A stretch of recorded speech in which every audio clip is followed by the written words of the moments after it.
Celine's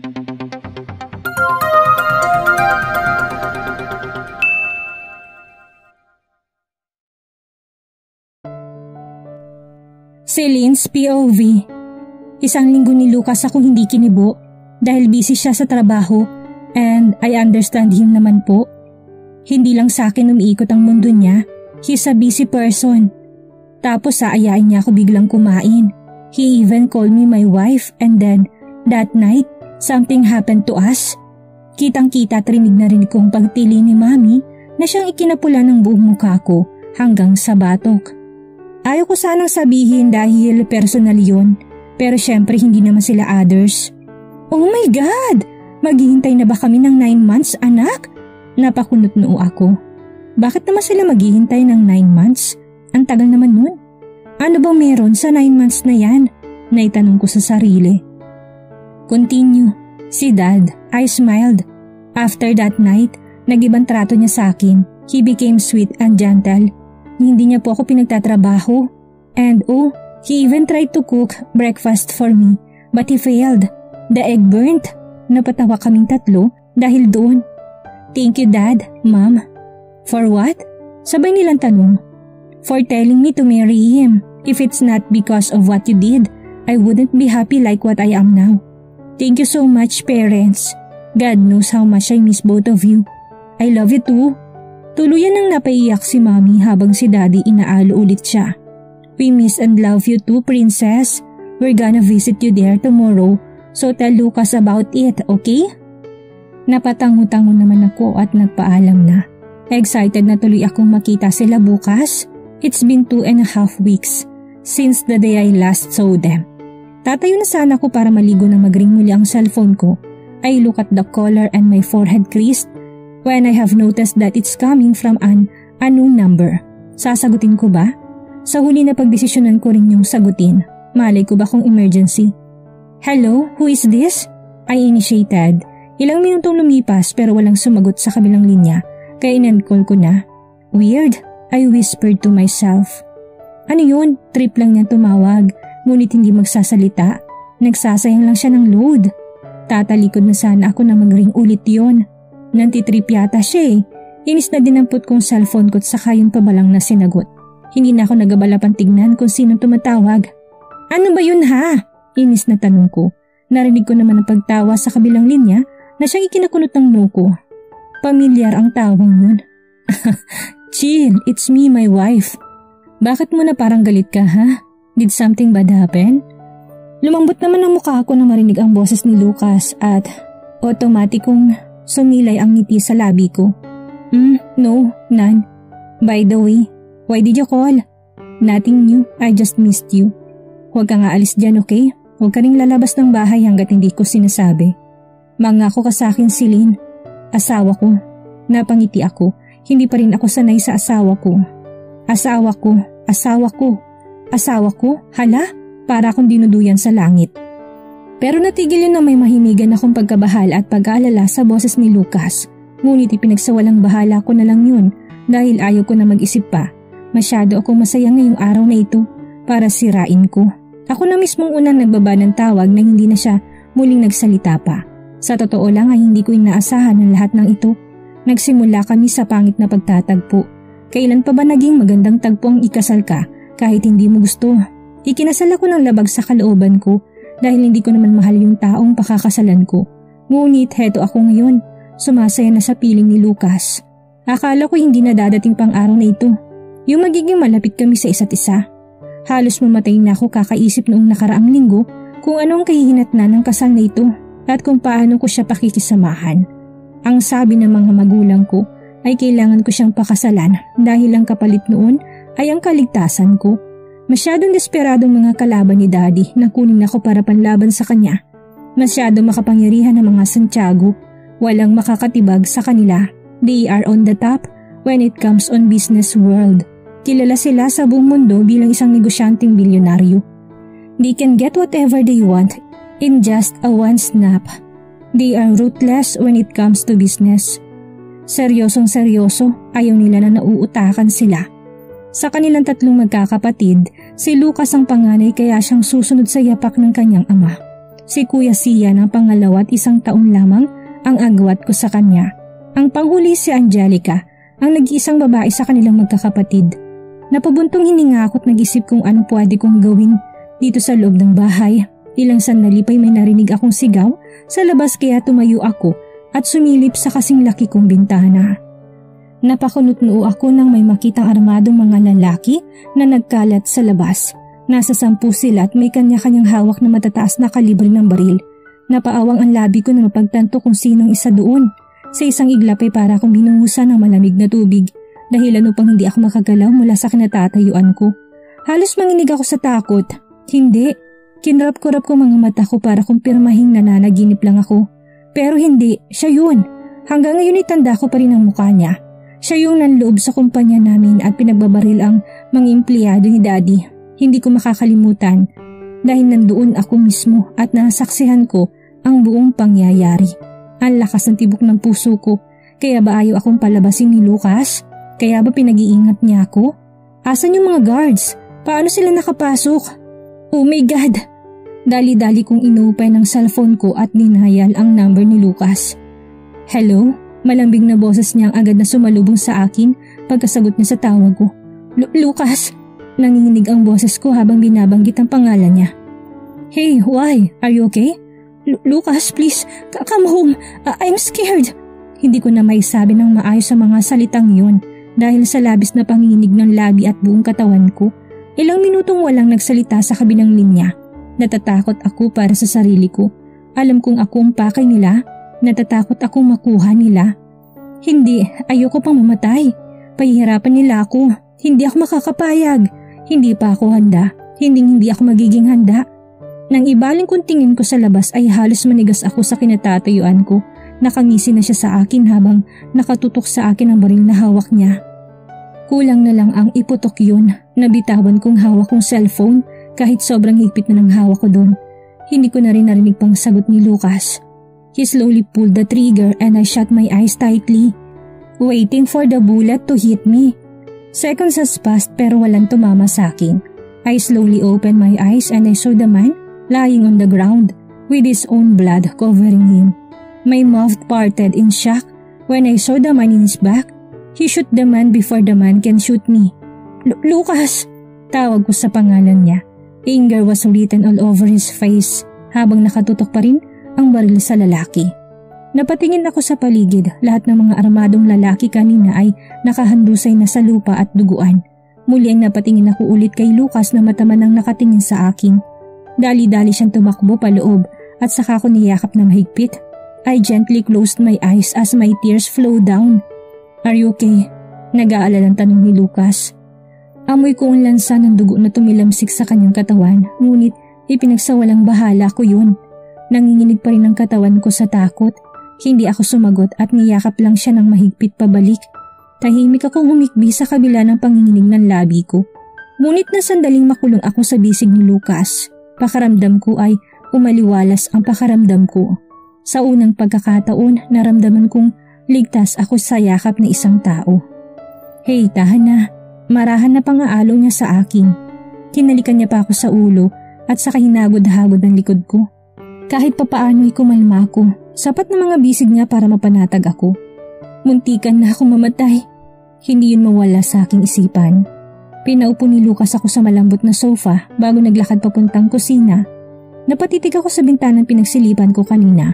Nandoon pa rin ang katawan ng lalaki. Dilat pang mga mata nito. Mariin ako napapikit, hindi ko maiwasang tanungin ang sarili ko. Papaano kapag wala si Lucas? Papaano kung hindi siya dumating kaagad? Papaano kung hindi niya naunahang mabaril yung lalaki? Eh di sana pinaglalamayan na ako ngayon.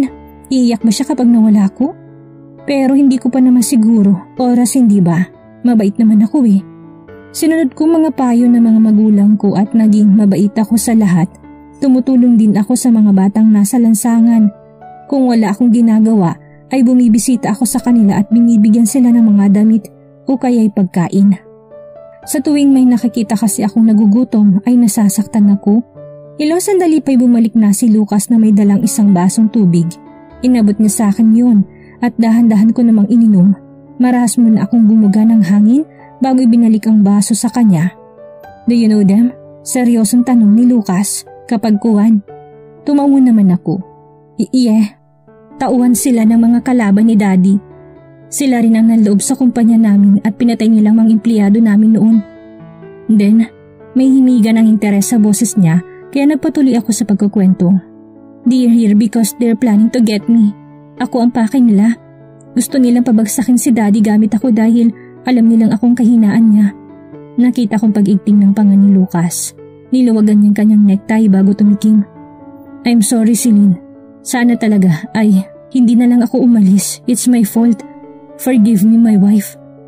Kitang-kita kong senseridad sa mga mata ni Lucas habang binibigkas sa mga katagang yun. Hinawakan ko mga kamay niya at tipid na ngumiti. It's okay. It's not your fault. Dapat magpasalamat nga ako eh. Kung hindi dahil sa kanya, matik na pinaglalamayan na ako ngayon. Wait, paano nila nalaman na nandito ka? Kapag kuway kunot nung tanong ni Lucas sa akin. Oo nga, paano nila nalaman? Pinilit kong alalahanin ng mga nangyari ngayong araw. Natigilan ako nang may pumasok sa isip ko. Yung nantitrip sa akin, someone called me after you leave. It's coming from an unknown number. Nung sinagot ko yung walang nagsalita, baka sila yun. Dire-diretsong sabi ko. Pero papaano nila malalaman kung nasaan ako? They traced your number's location. That is why. Madilim ang mukha ni Lucas na sabi na tila nabasang nasa isipan ko. Pwede pala yun? Nang makita niya nakatingin ako sa kanya, nag-iwas siya ng tingin. Bumaba naman ang tingin ko sa kamay niya. His hand was rolled into a ball. Nakakuyom ang kamao ni Lucas habang umiigting pang panga. Pinasadahan ko ng tingin ng buong mukha niya, timbis na matakot ay kumalma ako. Pero ang puso ko lang ang hindi. Papaano ko mapipigilan ang puso kong tumibok ng pagkabilis-bilis kung ganito kagwapo ang nasa harapan ko? Paano ko mapipigilan ang puso kong hindi mahulog sa isang katulad niya? Teka, nahuhulog na ba ako sa kanya? No way. Sagot ko sa tanong kong nasa isipan ko kapag kuway bumaling sa akin si Lucas na may naglalarong pilyong ngiti sa labi na tila nababasang iniisip ko. What is it? Nakangising tanong niya. Humarap ako sa kanya at aksidenteng napako ang tingin ko sa labi niya. Natural na pulang-pula yun, napaawang ang labi ko nang mas lalong lumaki ang pagngisi niya at saka binasa ang labi niya.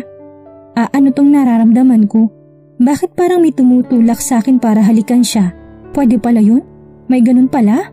Napatingin ako sa mukha niya, unti-unti siyang dumukwang papalapit sa akin. At nang 1 pulgada na lang ang layo niya sa harapan ko, bumuga siya ng hangin at ramdam na ramdam ko yun sa balat ko, malamig at mabango. Hindi siya gumalaw na siyang nagpairita sa akin. Naduduling ako, sa inis ay ako na lang ang nagdampi ng labi ko sa kanya. Ramdam kong pagsilay ng ngiti ni Lucas sa pagitan ng aming magkalapat na labi. Banayad ang paggalaw ng labi niya parang noong una. Ingat na ingat siya na parang anumang oras ay pwede ako mabasag. Hindi ko alam na may ganitong side na rin palang lalaking ito. Ang sungit kasi noong una eh. Lalo na noong nasa restaurant kami. Ang talim at lagkit-lagkit ng titig niya sa akin. Hindi ko alam kung paano humalik. Kaya sumabay na lang ako sa ritmo ng paggalaw ng labi ni Lucas. Ilang sandali pa'y pinaupo niya ako sa kandungan niya na hindi pinutol ang halikan namin. Pinulupot kong kamay ko sa laeg niya habang hawak niya naman ang bewang ko. Napaungon ako ng kagating ni Lucas ang pang-ibabang labi ko. Ngunit, imbis na magalit ay kinagat ko rin ang pang-ibabang labi niya para fair. Narinig kong pagtawa niya bago na pumura. Shit, Celine! Live show? Naputol ang halikan namin nang may sumigaw. Hinahabol kong hininga kong bumaling sa pinto para makita kung sino yon. Halos tinakasan naman ako ng lakas na mapagtanto kung sino siya. Siyan? Nahihiya akong pagbanggit sa pangalan niya. Pero imbis na magsalita ay nakatayo lang siya doon na parang nadikit ang paa niya sa tiles ng bahay. Hello? Awkward kong bati. Ano bang dapat kong sabihin? Nakita kong pamumula ng mukha ni Sian habang malakas namang humahalakak si Lucas. Okay, what's happening? Tanong ko kay Lucas na nakangisi sa tabi ko. He just rug and faced Kuya Sian. By the way, I preferred calling him kuya kasi mas matanda pa rin siya sa akin na 1 taon. Usong kumatok, kung kanina nakangiti ito, ngayon ay seryosong-seryoso na. Oh, uso rin kaya mag-lock? Nakangisi ring sagot ni Kuya Sian. O tapos, anong pinaglalaban mo? Nang pogi ko. Pinasadahan pa ni Sian ng kamay ang buhok at saka ako kinindatan. Nang sabihin niya yun, tila inaasar ang kuya niya. Pinagpalit-palit kong tingin sa kanila. Si Kuya Sian ay parang tuwang-tuwa pa habang ang kuya niya ay parang sasabog na sa inis. I shook my head. Para silang mga bata. Enough para kay mga bata. What are you doing here, Kuya Sian? Nandito ako para linisin yung mga katawan sa labas. Cool na sagot niya na parang easy-peasy lang yun sa kanya. Naglakad siya papalapit sa akin bago ginulong buhok ko. Napangiti naman ako. Don't touch her. Lucas hissed. Imbis na sundin ng kuya niya, inakbayan pa ako ni Sian. Nakita kong pagdilim ng mukha ni Lucas habang nakatingin sa kamay ni Kuya Sian na nasa balikat ko. Don't mind him, nire-regla yan. Bulong sa akin ni Kuya Sian na kanatawa ko. Naghalikan lang kami, nakalimutan ko na nangyari. Ang munting kapagbaril sa akin at ang mga patay na katawan sa labas. Napangiwi ako dahil doon. Kapag si Lucas ang kasama ko ay parang kami lang dalawang nakatira dito sa mundo. Nag-uusap na magkapatid nang bumaling ako. Yeah, they want to get her, but I won't let them. Of course, not in my plan. Seryoso sagot ni Lucas at pinakatitigan ako. Hindi ko man naintindihan ang pinag-uusapan nila ay nakinig pa rin ako. Alam ko kasi na ako yung topic. They're really desperate. I hear their company struggling and sinking, that's why they want to get her. Well, they're messing with the wrong family. Sagot ni Kuya Sian. Nandito ako sa labas, ang kaninang mga dugoy wala na pati na rin ang mga katawan. Nilinis yun ng mga tauhan ni Kuya Sian. Ay pati rin pala siya naglinis. Nang tinanong ko kung saan nila yung dadalhin ay ipapakain namin sa dinosaur. Ang sagot nila. Well, I don't believe them. Sinong niloloko nila? Slow ako pero hindi tatanga-tanga. First of all, dinosaur doesn't exist. And second, bago nila mapakain ng mga katawan ay baka unahin pa silang kainin ng mga dinosaurs. Sinuri ko munang pintuan at mga bintana kung nakalak ang mga yon at nang makitang nakalak naman ng mga yon ay umakyat na ako sa itaas. Nadatnan ko si Lucas na nagbibihis. Nakatapis lamang ng tuwalya sa bewang niya habang sinusot ang kulay itim na sando. I watch how his biceps flex whenever he raises hands to fix his sando. Dahan-dahan ako naglakad at tinungo ang banyo para mag-shower. Nanlalagkit na kasi ako. Inalis ko muna mga saplot ko bago pumesto sa harapan ng shower at saka inom yun. Sa kalagitnaan ng pag-shampoo ko ay narinig kong pagbukas ng pinto. Hindi ko na kailangan pang humarap sa pinto para makita kung sino yon. Dalawa lang naman kami ni Lucas na nandito. Rinig ko yabag niya at naramdaman ko na lang ang kamay niya sa likod ko at sinasabon yun. Napadaing ako dahil parang may kung anong kumuryente sa akin nang sandaling dumikit ang kamay niya sa likod ko. What are you doing here? Papaliguan kita. Patuloy pa rin ni Lucas akong sinasabon gamit ang kanyang kanang kamay habang ang isa ay bising humahaplo sa bewang ko. Utot mo, nanananching ka lang eh. Paano ka ba nakapasok? If I'm not mistaken, nilock ko yun kanina bago ako pumasok. Pinindot ko yung lock. Sagot ni Lucas na parang wala lang. Lumabas ka na't naliligo ako. Hindi ba't katatapos mo lang din? Baka mabasa ka pa. Hintayin mo na lang ako doon sa higaan at may importante akong sasabihin. Naalala kong bibisita pala sila mami at daddy bukas dito at ang sabi nila ay sabihan ko raw yun kay Lucas. Napangusa si Lucas at saka tumalikod na pero bago yun ay naghugas muna ito ng kamay saka ako ninakawan ng halik sa labi. Isip bata talaga kahit kailan. Napailing-iling na lang ako at pinagpatuloy ang pagligo. Nang matapos ay kulay pink ng roba lamang ang sinuot ko bago lumabas ng banyo at doon ay naabutan kong asawa kong matamang nakatingin sa akin na para bang may mali akong nagawa. Ano na naman bang problema nito? Nasabi ko sa sarili. At dito na po nagtatapos ang 3 kabanata ng ating kwento at sana'y muli niyo po akong samahan sa mga susunod pang kabanata. Maraming salamat po at keep safe everyone.